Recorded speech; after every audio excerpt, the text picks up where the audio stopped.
While we've got a minute, we can talk a little bit about the different parts of Orion. There are 4 primary parts of Orion, of course, starting with the crew module itself, which, as the name would suggest, is what houses the crew on orbit and also sees them safely into space and returns them safely back to Earth.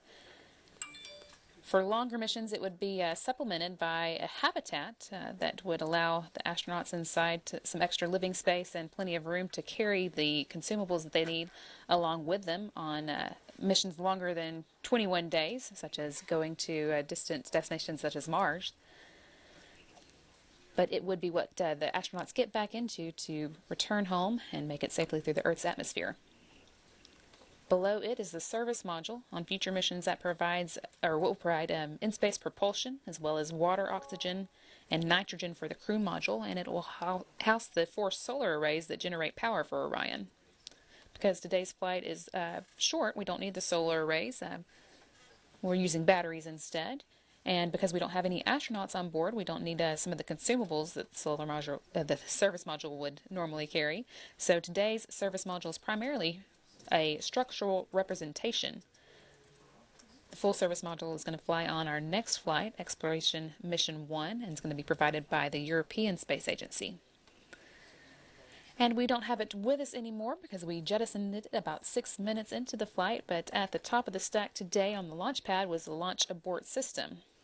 Orion's built to be the safest spacecraft ever built for humans, and a lot of that is thanks to the launch abort system. In an emergency on the launch pad or early in ascent, it could activate and pull the crew away from a failing rocket in milliseconds.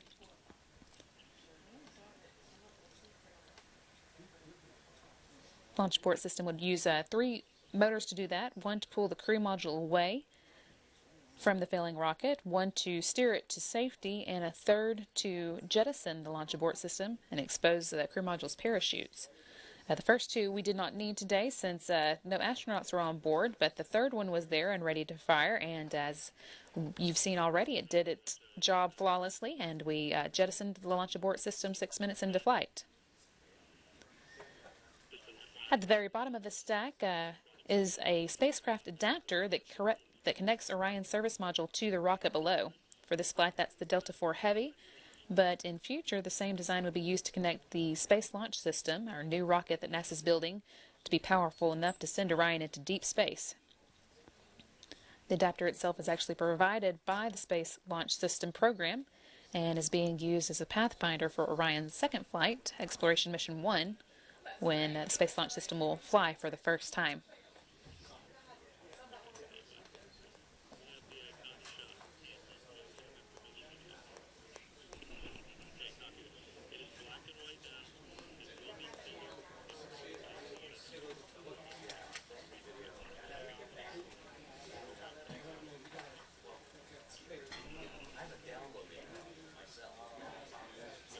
Seeing here some video of shot over the Pacific Ocean by an unmanned aerial vehicle called the Icona, which we're using today. We are getting some assistance with it from NASA's Armstrong Research Center that they are providing the Icona today. That's making its way to the splashdown site where the USS Anchorage will be waiting to bring Orion aboard after its splashdown, which should be taking place right around 11:30 today. We're using Icona to hopefully get some views of Orion under the parachutes as it descends down towards the ocean for the splashdown. And this is an early view of what to expect. It is black and white at the moment because the sun isn't actually up above the Pacific right now. Once it does come up, we should be getting some color views, and hopefully we'll be able to see the iconic red and white parachutes above Orion as it does make its way to the ocean for its first splashdown.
We're 1 hour and 43 minutes now into today's 4.5 hour flight. Everything continuing to look good on board Orion, but we're going to go back to Rob Navius at the Mission Control Center in Houston at Johnson Space Flight Center and get a full update. Rob?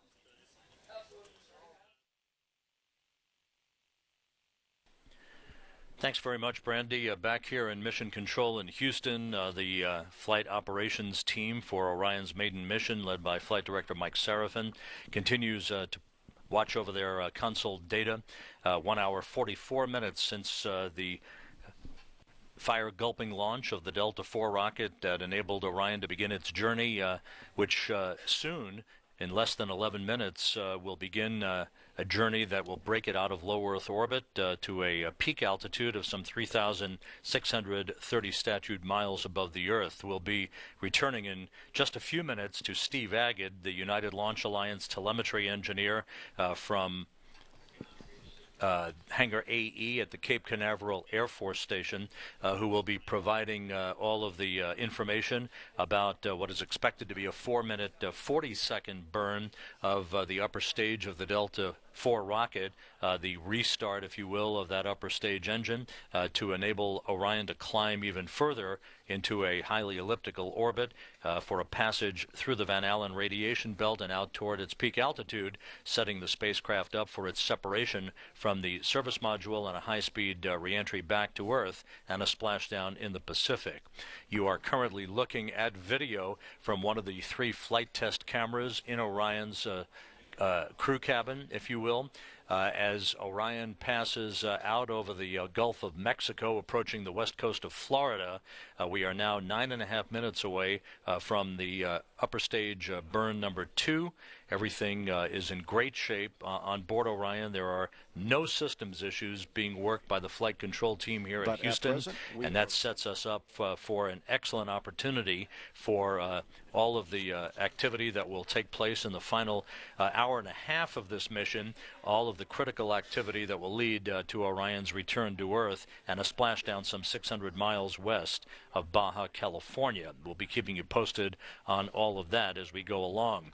One of the Orion program milestones that has just been achieved was the dumping of all of the video in file form to the ground that is currently being processed, that included all of the signature shots for engineering data acquisition and also for our use here on NASA television, hopefully in the next hour to an hour and a half, of all of the critical milestone activities that took place in the ascent phase of the mission, including the jettisoning of the launch abort system that occurred just seconds after the 3 fairing panels around the service module had been jettisoned, the first pair of program milestones for the Orion program following Orion's launch atop the Delta IV rocket at 6:05 a.m. Central, 7:05 a.m.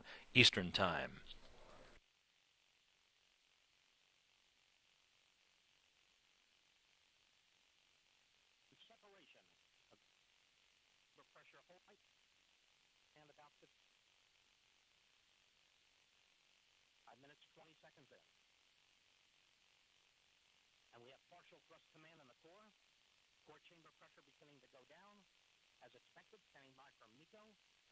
Once the second stage burn of the Delta IV second stage or upper stage engine is complete, we'll be able to more precisely calculate its orbit as it climbs away from Earth. And as we've mentioned earlier in the broadcast, this will be the first time in 42 years since the final Apollo mission in December of 1972 that a human-rated or human-occupied spacecraft will have ventured that far away from Earth. The peak altitude some 14 times further away from Earth than is the International Space Station that is currently orbiting with its 6 occupants of the Expedition 42 crew just 262 statute miles above the Earth.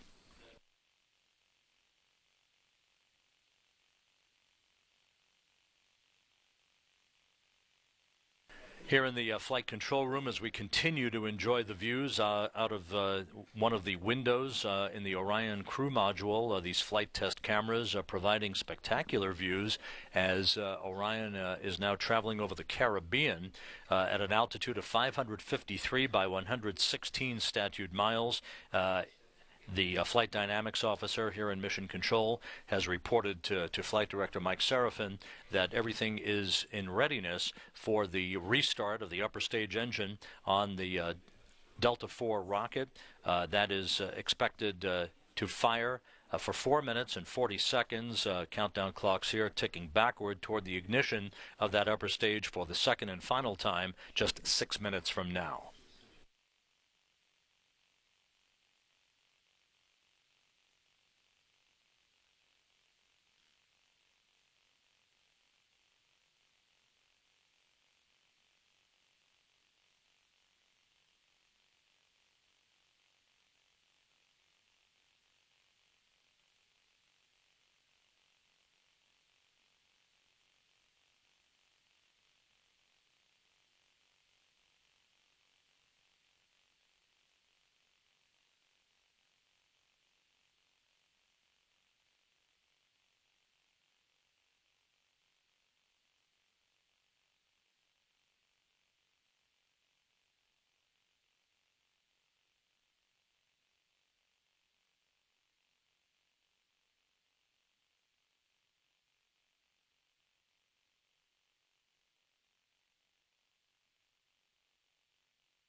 We're just 5 minutes away now from the reignition of the upper stage of the Delta IV rocket.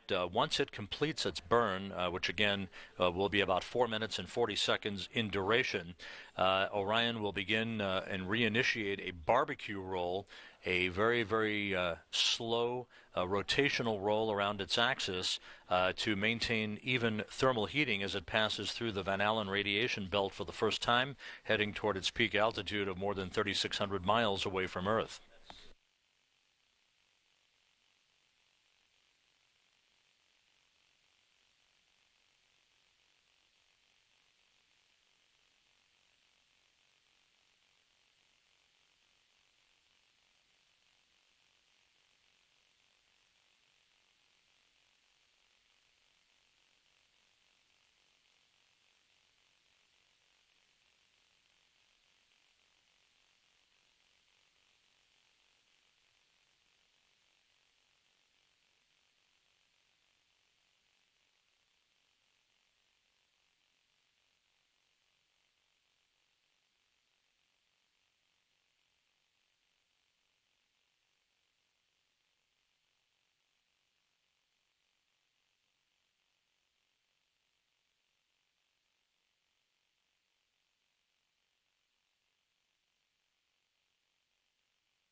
This is Mission Control Houston, once again with the view from one of Orion's flight test cameras in the crew module of this new spacecraft that is performing to perfection in the first 2 hours of its maiden flight. We are coming up on the 2.5-minute mark before the reignition of the upper stage engine on the Delta IV that will enable Orion to break out of low Earth orbit and head to a point more than 3,600 miles above the Earth on its second and final orbit of the Earth, a highly elliptical orbit that will set Orion up for its high-speed entry back into Earth and a parachute-assisted splashdown in the Pacific west of Baja California. We are going to go back to United Launch Alliance's telemetry engineer Steve Agid now, who is in Hangar AE at the Cape Canaveral Air Force Station in Florida, where Orion began its journey not quite 2 hours ago, as he reports coming up on the reignition of the Delta IV upper stage.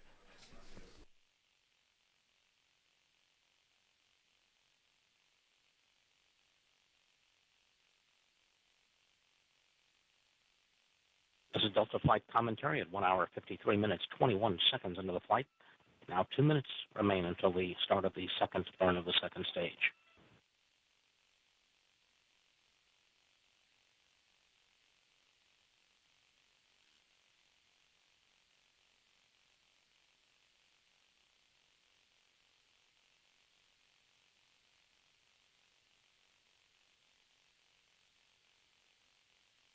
This is Delta Flight Commentary at 1 hour 53 minutes 51 seconds of the flight, less than a minute and a half before the second burn of the second stage.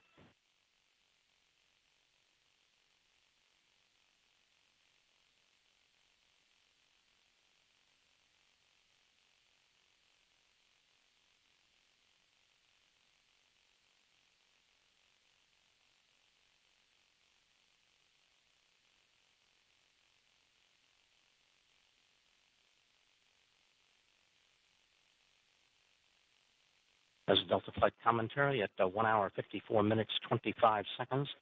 Less than 1 minute remains until the start of the second burn.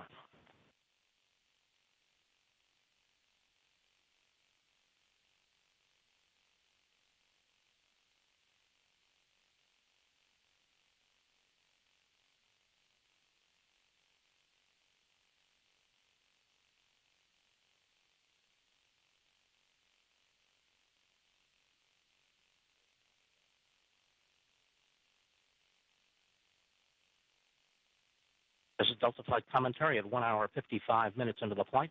Standing by for our second burn about 15 seconds from now.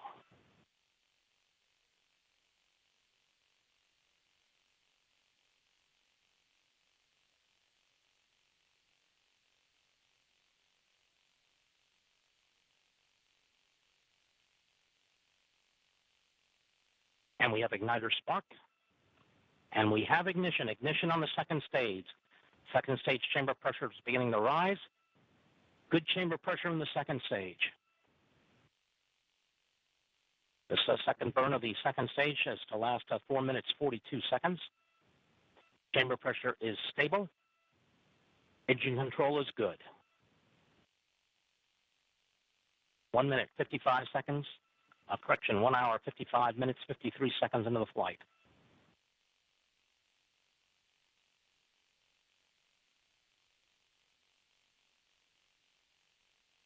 About 4 minutes remaining in the burn.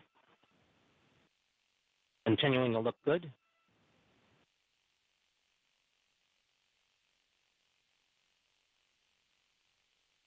Chamber pressure's holding right where we want them to be. Good engine control.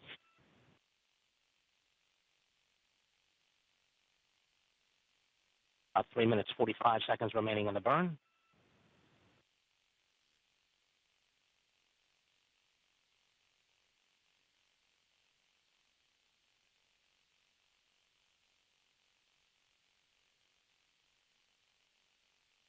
Still looking good. Chamber pressure is holding.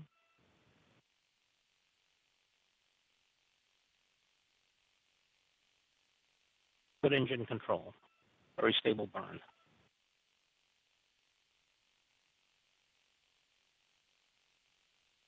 Velocity increasing to 27,000 feet per second.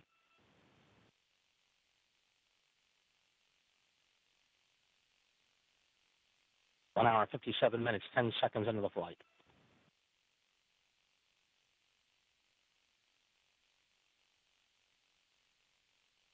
Engine control continues to look good. Chamber pressure continuing to look good. Good control. 1 hour, 57 minutes, 30 seconds in.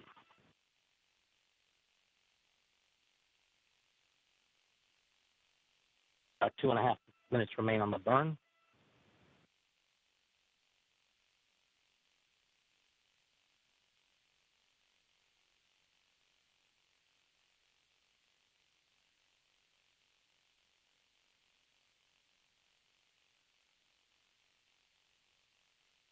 Velocity now passing 27,538 feet per second. 2 minutes remaining in the burn. Chamber pressure is continuing to hold right where we want them to be. Good engine control in the second stage.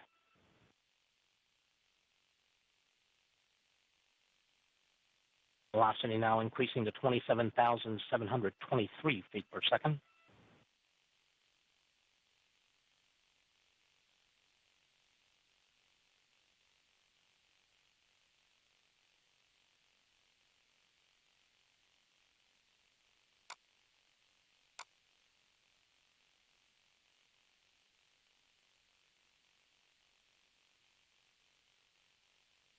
chamber pressures continuing to hold right where we want them to be.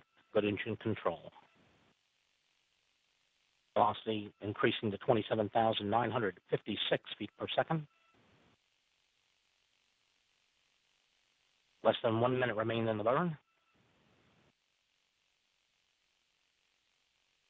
Apogee increasing to 2,215 nautical miles.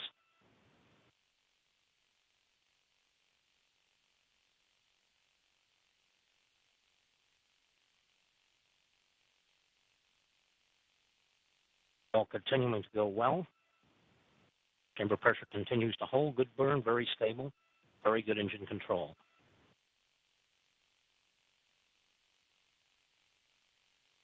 About 20 seconds remaining in the burn.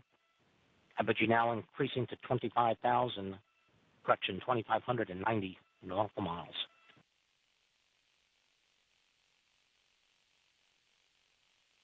Standing by for SECO 2.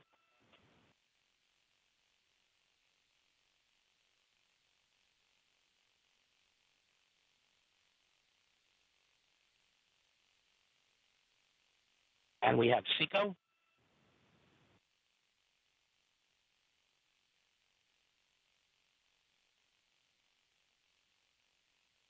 Beam is locked. The burn is complete. Recovering from SECO. Burn looks stable. And back here in Mission Control in Houston, the Flight Dynamics Officer, Mark McDonnell, reporting to Flight Director Mike Serafin that we had a perfect second stage restart burn that lasted 4 minutes and 40 seconds in duration. The burn was initiated at right on time, just off the northern coast of South America, north of Guyana. And now Orion is beginning to climb away from Earth, heading for a peak altitude that will result in it arriving at about 3,630 miles away from the planet at its peak altitude opportunity, just about an hour from now. It is at that point that it will begin to complete its furthest transit away from the Earth and make all of the preparations essential for its high-speed return back to Earth and a splashdown under 3 main parachutes in the Pacific, some 600 miles west of Baja California. The current altitude of Orion atop the second stage of the Delta IV rocket is now beginning to climb away from Earth as Orion passes just south of the equator, moving from northwest to southeast at an altitude now of some 3,000 miles above the Earth, and again will pass through the Van Allen radiation belt a short time from now. Its flight test cameras are going to be powered down for this first transit of 2 planned for passing through the radiation belts of the Van Allen radiation region. Those flight test cameras will be powered down just a couple of minutes from now, and then it will be a 15-minute transit through the Van Allen radiation belt to test the shielding on the spacecraft and the effect of that radiation on its avionics. So we'll be back here at Mission Control a short time from now, everything going perfectly on the maiden flight of Orion at a mission elapsed time of 2 hours and 3 minutes. Let's go back to Brandy Dean now at Hangar AE at the Cape Canaveral Air Force Station in Florida. Thanks, Rob. And we're back now in the Mission Director Center in Florida, and I have with me here Bobby Gale Swan, who is the the project manager for RadWorks, Advanced Radiation Technologies. As Rob mentioned, with that engine burn, we're going to be moving higher and into the radiation belts that surround the Earth, Van Allen belts, and Bobby is going to tell us a little bit about why that's interesting to Orion. Thanks so much for joining us. Thank you, Brandy. One of the reasons why it's exciting is because as we go through the Van Allen belts, we have on board EFT1, the battery-operated independent radiation detector. It's a device that we've developed that will monitor and detect radiation. And why we want to monitor the radiation outside the belts is because as we go outside the geomagnetic field, shields and the protection that it gives us from radiation, we're going to be seeing a greater exposure, and so we want to capture that data. And Okay. Once we get it, what we'll do is when we splash down, we'll go pick up the bird. And The bird is, you gave the acronym, but I'm sorry. No, you said it. Battery operated. Independent radiation detector, Okay. the bird. And so what we had a contest, and so thanks to the kids at the Clear Creek Independent School District, they gave us names to choose, and Very nice. that was bird. And so when we pick up bird, we will take the data that we recorded, the radiation measurements, and we will couple it with the mission telemetry, and then we'll be able to say where and how much radiation we encountered in this journey. Okay, so why are we worried about radiation? What can it do? Because one of the things is that we're worried about, we would like to have these measurements to better understand the exposure that the crew members will get to radiation. Okay. And so that's the main thing, is we want to be able to better define and understand this environment so that we know what we can do to try to mitigate the radiation from harming Sure. the crew. Sure, and I think you're also testing the same way on International Space Station, right? Yes, we actually, the sensor that is making up the bird instrument, we've developed it with our partnership with the University of Houston, and they have access to this sensor, this new technology that was developed out of CERN. Okay. The Super Collider folks. And so we actually have packaged that in a thumb drive and have 6 of the active radiation monitors deployed on space station right now, detecting radiation. So we were able to test out the technology there, and now we have it packaged as a self-contained instrument that's flying on EFT1, and then we are also working on a version that we will fly with EM1 and EM2. So we're Okay. really excited for Great. this technology. Well, I guess the International Space Station, we know a lot about the radiation environment Yes, there, but it's very different than what we're experiencing here, right? Yeah, absolutely. We're seeing we should see a greater amount of radiation as we go through the belts. And that's just because we're getting farther away from Earth? Absolutely. All right. That's Well, the name of the game. I think in the future we'll go even farther, and there's some other concerns. forward And to I it. know there's a challenge going on right now that people can get involved in, right? Yes.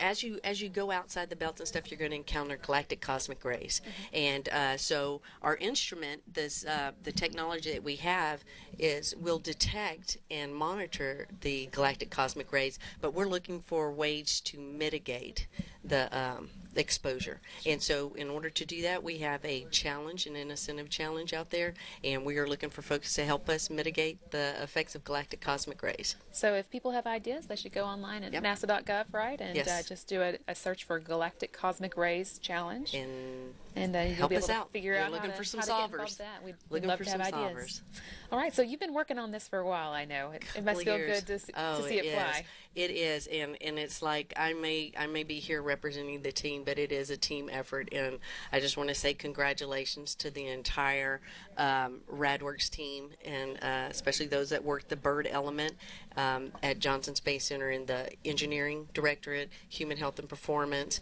our partnerships with the University of Houston, and of course all those fine folks at CERN that helped us get there. Okay. Well, thank you so much for joining Okay. us, and we're going to go Thank you. back now to Rob and Mission Control Houston. Thank you.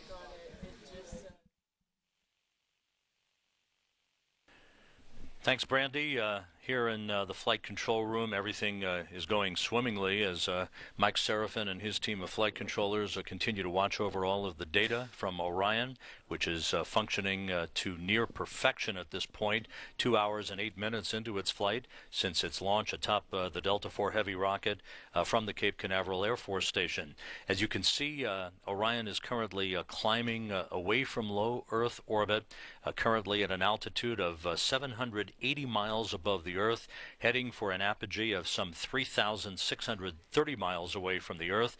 This grainy view out of one of the windows through the flight test cameras on Orion. Those flight test cameras are going to be powered down just a few minutes from now as Orion passes through the Van Allen radiation belt for the first of 2 such transits. This will be about 15 minutes going through the highest peak moment of radiation for the spacecraft as its shielding, its avionics, its computers are exposed for the first time to the harsh effects of radiation to see how well Orion can withstand all of that. That will be critical, of course, to deep space and interplanetary travel for this spacecraft in the future.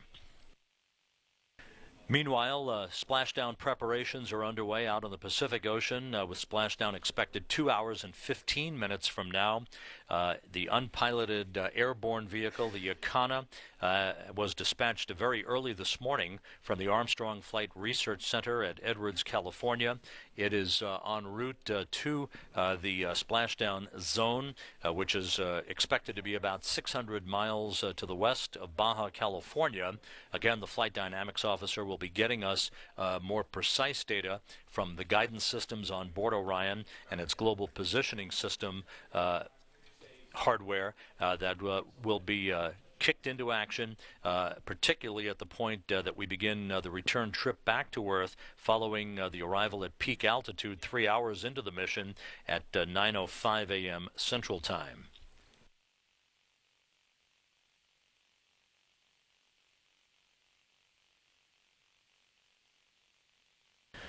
The flight of Orion will be entering some of the most critical phases of all of the Orion program test objectives a short time from now.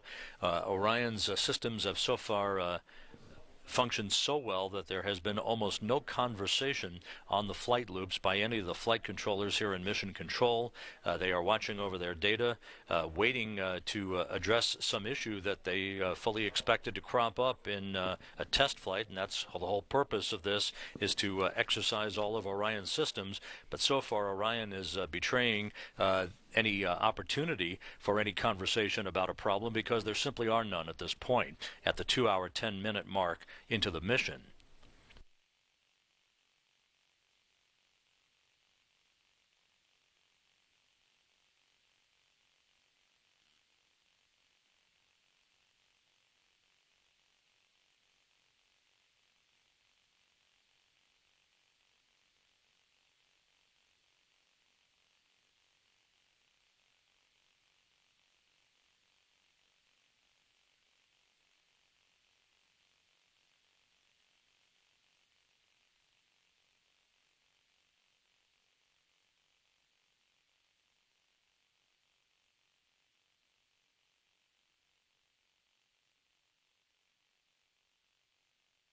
So as Orion prepares to enter its first of two passages through the Van Allen radiation belt, flight test cameras being powered down in support of that initial activity as the radiation effects will be tested on the vehicle. We're going to go back now to Brandy Dean at the Cape Canaveral Air Force Station, Hangar AE, for the latest in activities that are taking place there. Brandy?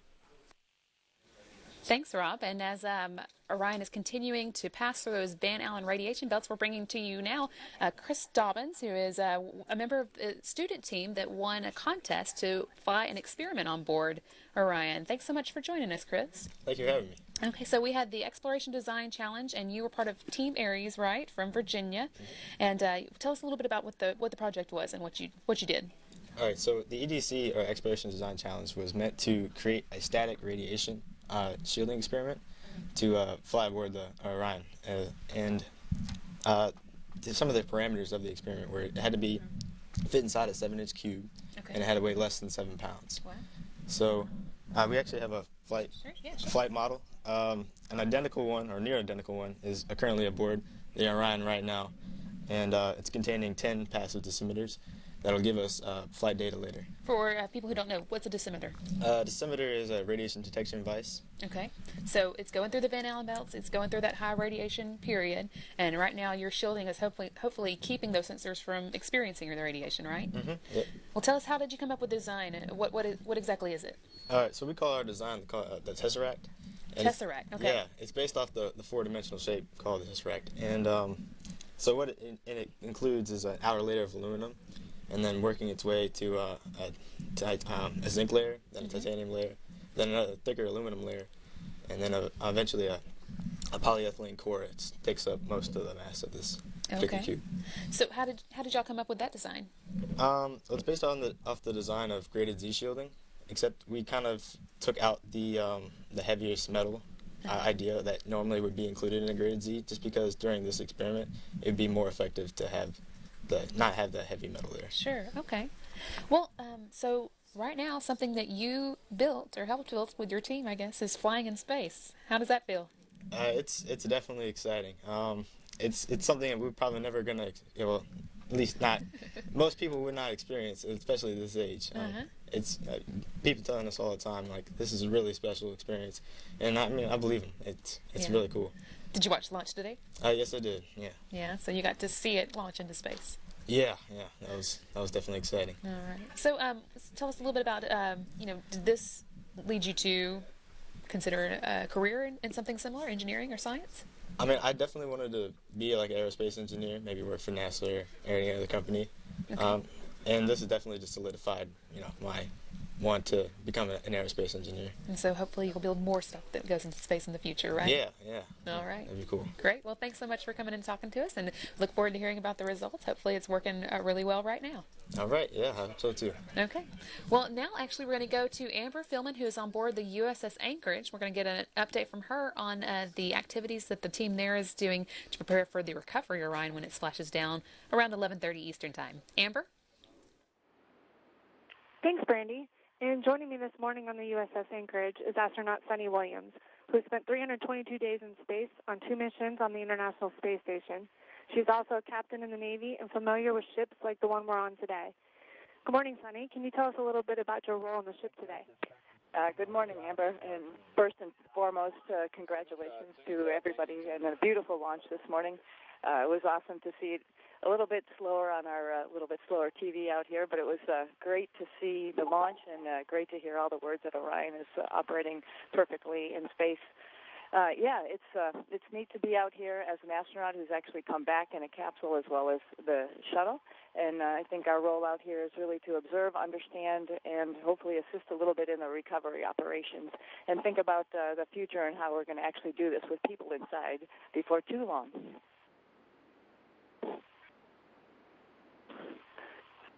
Great. And so can you tell us a little about what you've seen already this week and how the team has been preparing for recovery? Sure. I was just actually down in the well deck and on the flight deck saying hello to all my friends who are getting ready to get out there and recover the capsule when it comes into the ocean before too long. So I got to know them all this past week. We've had a couple astronauts out here in this year-long preparation for this recovery. But this week I've got to know them all and got to see all the operations that they're going to get to do. And it's been pretty well rehearsed.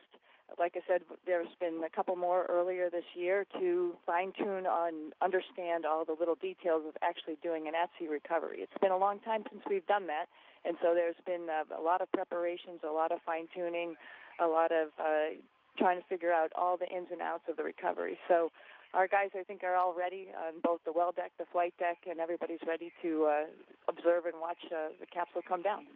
Yeah, things are starting to pick up around here, and it's getting exciting. And last but not least, what do you think it will be like to fly on Orion and go deep into space? Well, part of the reason we're doing this is to test all the external components of Orion, particularly the heat shield. And we need to do that to make sure that when we get inside, we'll be safely recovering back to the Earth. So that's always a very important part, and I think the first part that all of us think about is actually returning. So what that means is if that all goes well, I think there'll be a lot of us ready, signed up to go a little bit further on the Orion capsule. So looking forward to that in a couple of years. Great. Thanks so much for joining me this morning, Sunny. The recovery team has conducted their final pre-test briefing and is making final preparations for recovery of the Orion crew module, parachutes, and forward bay cover. The rigid hull inflatable boats with the U.S. Navy divers are currently being deployed, and the team is waiting for the go-ahead to move a little closer to the splashdown location. Everything is looking good out here in the Pacific, and we are ready to recover Orion. I'll send it back to you, Brandy, in the Mission Director's Center in Florida. Thanks, Amber. And speaking of recovery, we're getting another view now from the Icona unmanned aerial vehicle, which, again, is what we're hoping will give us some great views of Orion coming down for its splashdown in the Pacific under the main parachutes. A view here coming directly from the Icona live, and as you can see, we're now getting color video as the sun rises over the Pacific. Again, splashdown should be happening around 11:30 a.m. Eastern Time today, and hopefully this will give us some great views of exactly what that looks like. From here, we're going to take a look at some of the preparations that went into the recovery team and USS Anchorage getting ready for its job recovering Orion, coming up next here on NASA Television.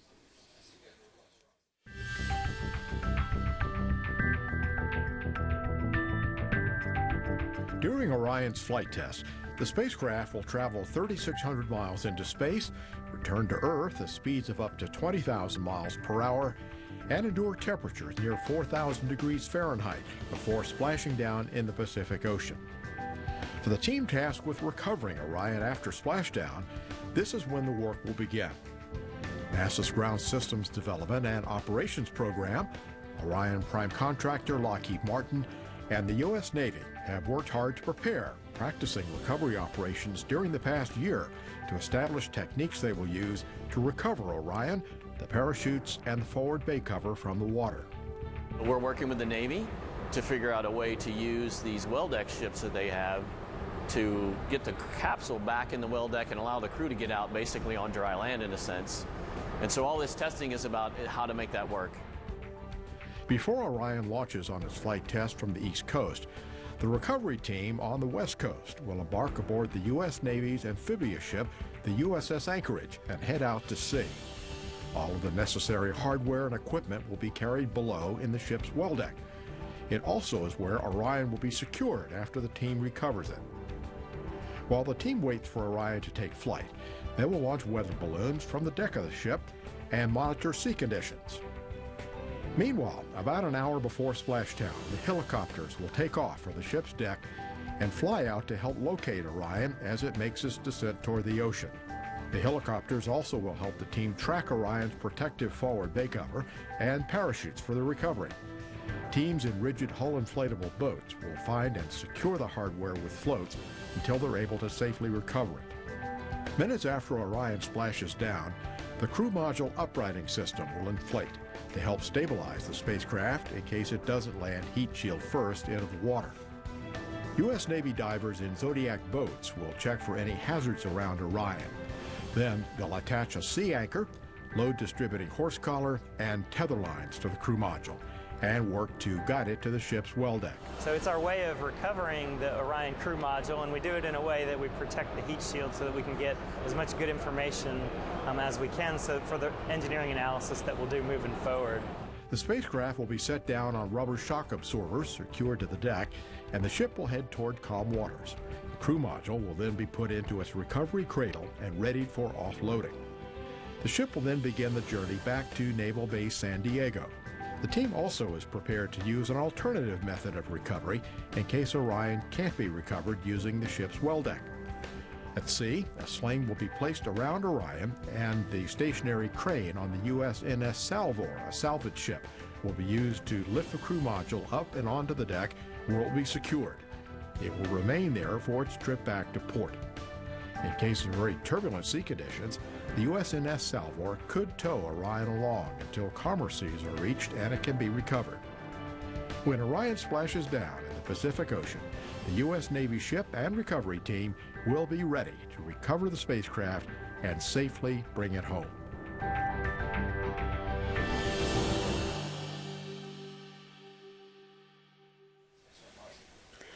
Back with a view from the Icona again, looking at the great sunrise over the Pacific Ocean. Icona is currently about 200 miles off the Baja Peninsula, making its way towards the recovery zone. Still about an hour out from there, but should be arriving in plenty of time to hopefully get just some great views of Orion coming down under its main parachutes. Obviously getting some great views now, and hopefully we can beat that at 11:30 when Orion splashes down.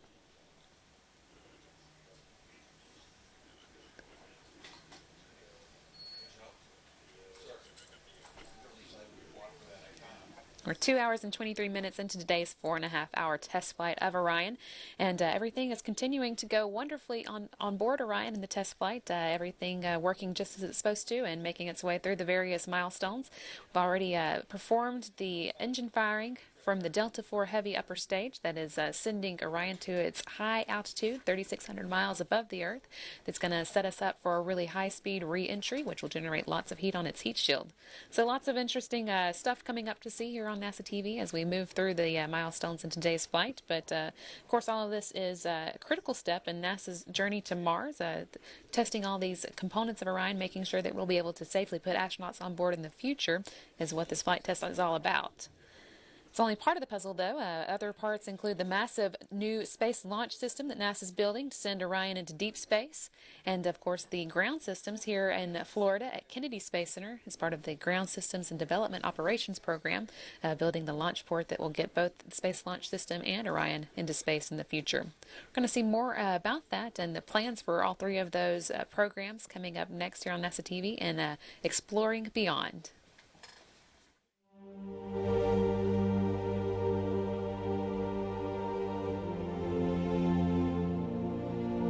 We explore to gain knowledge, to push the boundaries of possibility, and to reveal the unknown.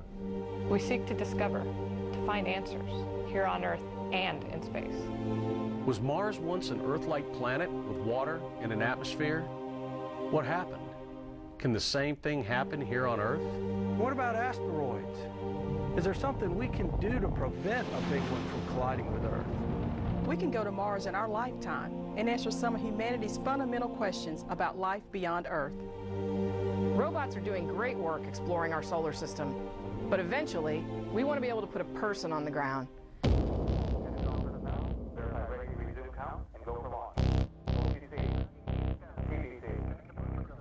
Now, sending people to deep space destinations requires a lot of stuff. Food and water, shelter, fuel, spare parts, tools and supplies. It's like a spacefaring RV. The farther you go and the longer the trip, the more you need, and that means moving a lot of mass.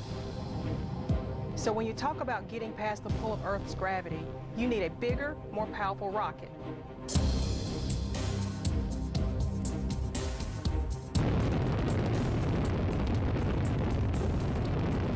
The Space Launch System is an all-new heavy-lift rocket that uses a combination of proven hardware and technology to make it more affordable.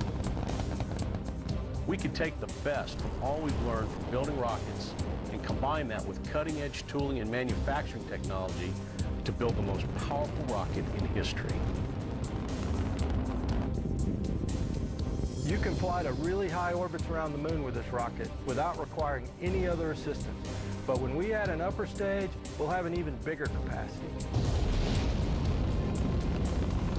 The larger evolved version of SLS can carry a habitat, larger solar arrays, additional propulsion, you name it. It's really a versatile rocket.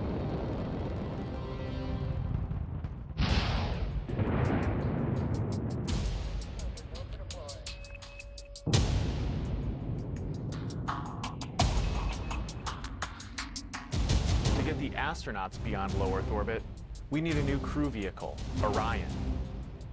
The Orion spacecraft is a conical shape, like Apollo was. But it's actually larger than Apollo and is capable of taking people farther into space than ever before. It can protect a crew of 4 for up to 21 days and carry food, air, water, supplies, all the things the crew will need.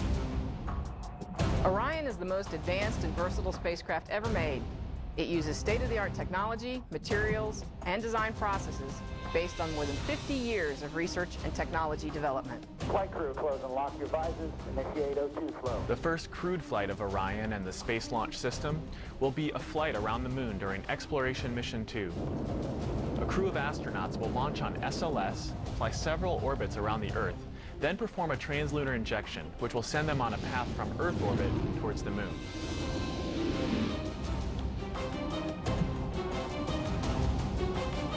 Once the crew gets near the moon, Orion will pass within 60 miles of the surface, and from there, Orion can insert into a high lunar orbit, several thousand miles from the surface.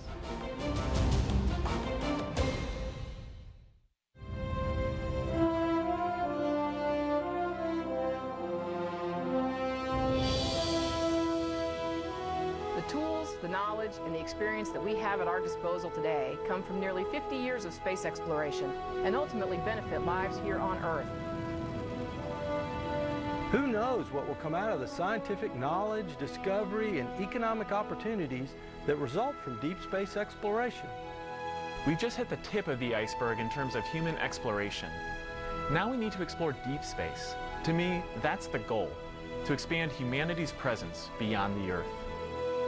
Exploring beyond has a deeper purpose, and it is a bolder mission than anything we've ever done before. I believe that people still look to NASA and the United States for leadership in space. It takes courage and resolve and commitment. And when we leave Earth to explore our solar system, it will not be as any one nation or culture, but as citizens of Earth for all of humanity.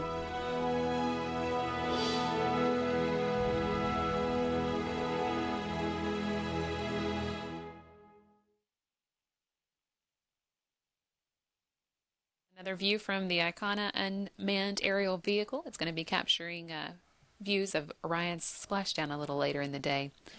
Saw in that video that there's a lot to look forward to on NASA's journey to Mars, and besides today's flight test, there's a lot of work already going on. Work has already started on the next Orion spacecraft that will be flying on Exploration Mission 1. And work definitely going on as well on the Space Launch System rocket that will get us into space on that next flight. And of course, the Ground Systems Development Operations Program is busy here in Florida, not only getting ready for the work that will be done launching that rocket and spacecraft, but also to help us recover Orion from the Pacific Ocean today after this current flight test. And here's a live view from the windows of Orion looking down at the Earth. Continuing to move to that peak altitude of 3,600 miles above the Earth and getting a more distant view of Earth than we've seen in a while from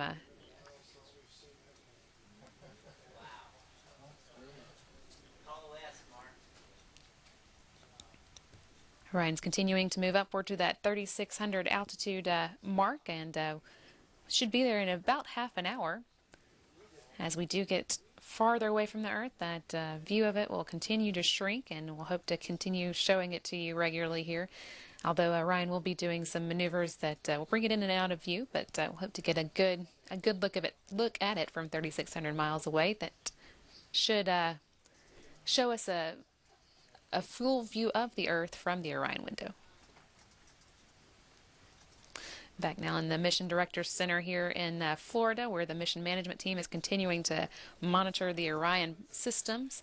Everything continuing to look good, though. They haven't had a lot to do. They did just clap when we got that view of Earth, so they're excited to have Orion in space today and happy not to have any issues to work at the moment.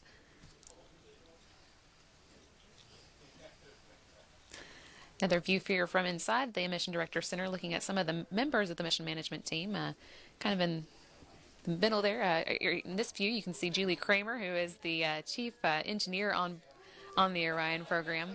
Also in the room, you've got a collection of program managers from both Orion program at NASA and Lockheed Martin, and also the mission manager from Lockheed Martin, Brian Austin. Again, this group is the ones that would take care of any issues that come up that fall outside of the flight rules already established for Orion, make any hard decisions that need to be made. But so far, they haven't had a whole lot of decisions to make. Everything's going so well.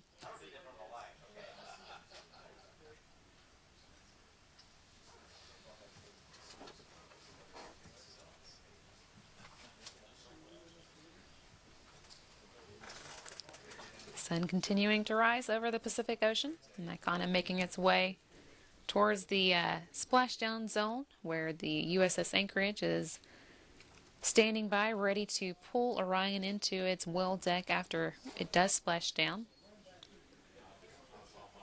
We're 2 hours and 32 minutes into today's 4.5-hour flight, and we should be expecting to splash down around 11:30 Eastern Time.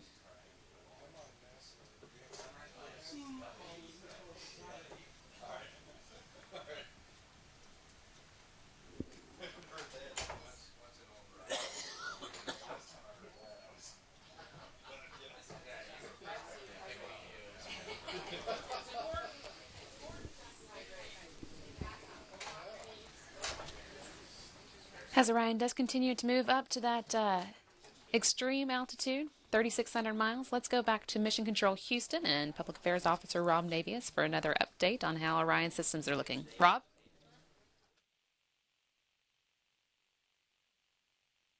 Thanks, Brandy. Back here in Mission Control in the Orion Flight Control Room, the flight operations team led by Lead Flight Director Mike Serafin watching the performance of Orion. A very telling moment just a few minutes ago. Serafin was going to take a break from console, and he asked on the flight loop to his flight controllers, is anybody working anything? And there was dead silence. A testimony to the performance of the Orion spacecraft to this point. It has been operating in flawless fashion as we pass the 2.5-hour mark into the mission.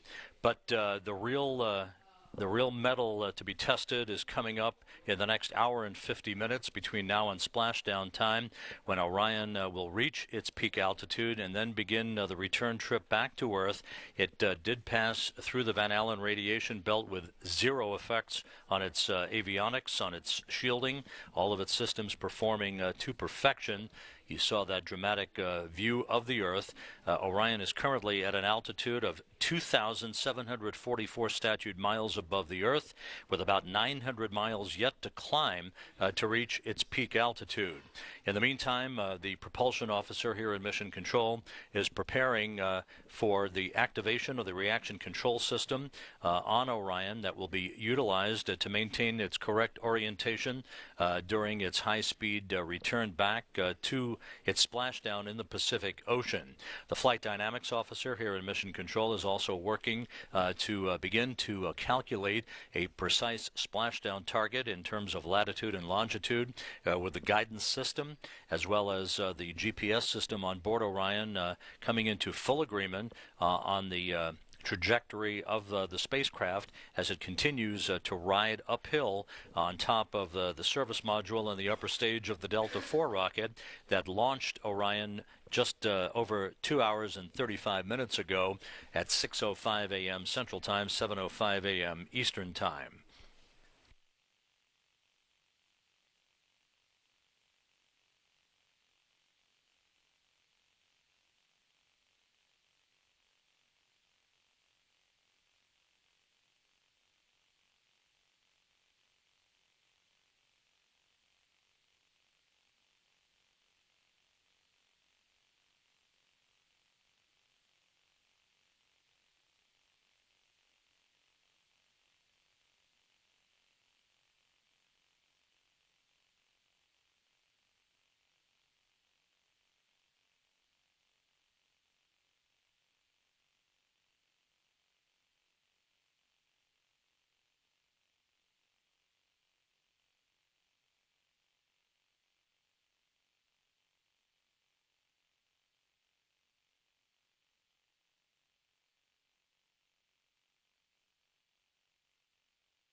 Back here in Mission Control, one of the Orion program milestones that was achieved about an hour ago was the dumping of video files from the spacecraft that recorded key ascent flight events as Orion headed uphill atop the Delta IV rocket.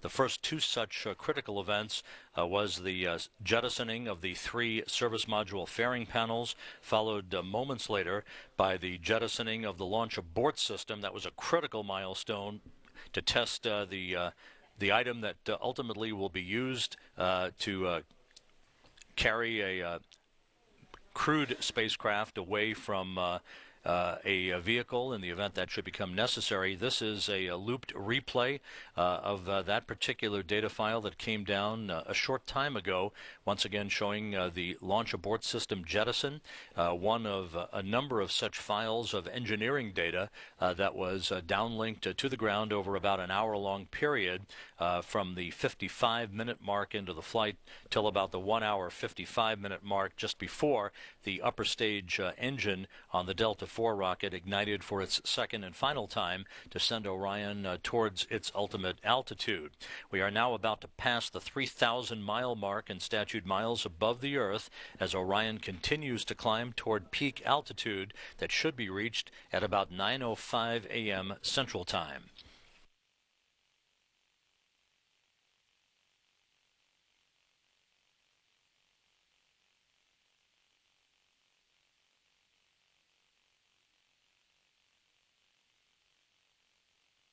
One of the next critical milestones on Orion's maiden journey will be the separation of the crew module from the service module.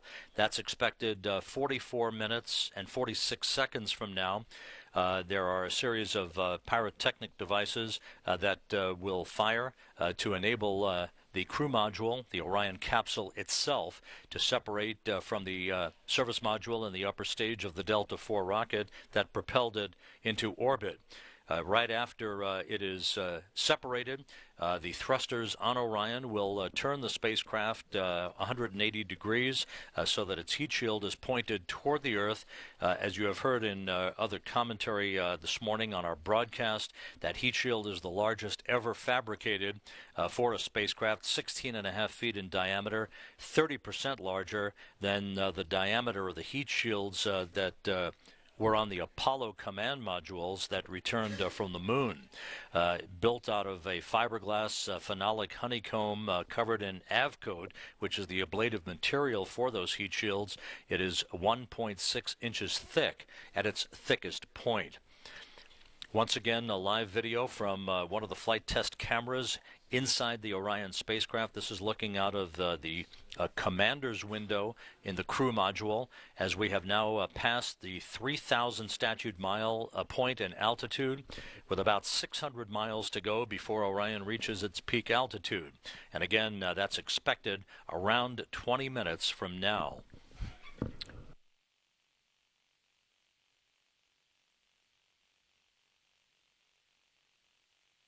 Orion is currently orbiting at an altitude of 3,053 miles above the Earth, moving across the southern Indian Ocean, about to begin its home stretch back to Earth with splashdown expected an hour and 43 minutes from now. The report from the recovery teams out in the Pacific is that everything is on schedule for all of the vessels and aircraft that will be part of the NASA U.S. Navy recovery team. All of those assets are en route and are in the splashdown zone to arrive in the splashdown zone a short time from now, well ahead of Orion's return to Earth and its splashdown under its three main parachutes, with splashdown expected 1 hour and 43 minutes from now.